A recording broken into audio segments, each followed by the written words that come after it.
The Alien Council laughed when they heard humans were heading into deep space. They can't survive the void, one said. They'll freeze, starve, or go mad, another added.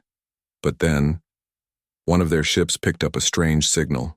A signal coming from a region where no species had ever returned alive. Humans were always seen as a primitive race by the Galactic Union. Earth had only just joined the Union a few decades ago. Their ships were clunky. Their bodies weren't made for zero gravity. And they lacked the mental discipline that most ancient species had developed over centuries of space travel. So when Earth announced their first deep space expedition, a journey to the Black Rift, the deadliest region in the known galaxy, the alien races rolled their eyes. Let them try, the Zorthans whispered. They'll come back in pieces, smirked the Alex Captain Mira Henson, a 32-year-old human pilot, led the mission aboard the Endeavour 7. Her crew was a mix of scientists, engineers, and ex-military personnel.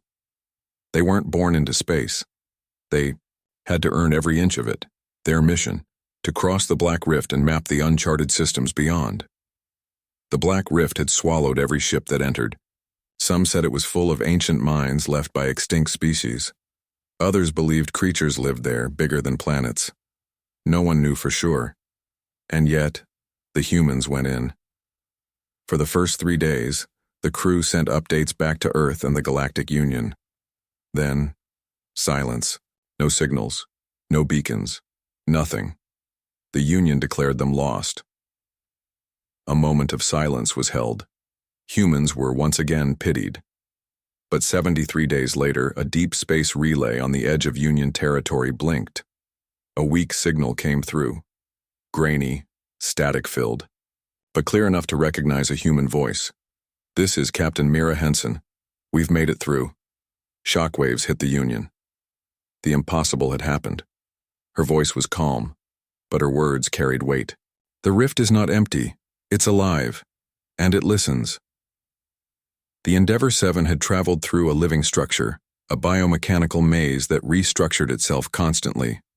No ship had survived because they tried to fight it, but humans had done something different. They adapted.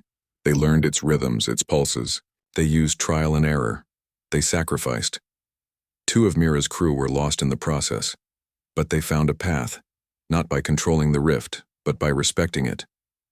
We didn't beat the rift, Mira said. We earned its trust, alien. Scholars were stunned. For millennia, their own kind had failed because of their arrogance.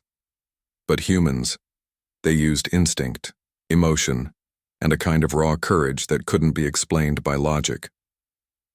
When the Endeavour 7 returned to Union space, it wasn't in one piece. The hull was damaged, parts were melted, some systems were offline. But the crew was alive, and with them, they carried star maps no other species had ever seen. Coordinates of systems untouched by any known civilization. Resources. New life. New physics. Overnight, Earth went from being the young, foolish race to the first to chart a path through the most feared region of the galaxy. The Galactic Union had to accept a new truth. Humans don't give up. They don't wait for permission. And, in the darkest places, they shine the brightest. And now, wherever pioneers set out toward the unknown, they carry the same message Mira Henson once sent back from the rift's edge. Space doesn't want survivors. It wants believers. Thank you for watching.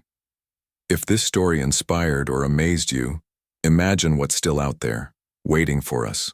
Like, share, and subscribe for more sci-fi tales where humanity always finds a way. Because in the end, we don't just survive, we lead.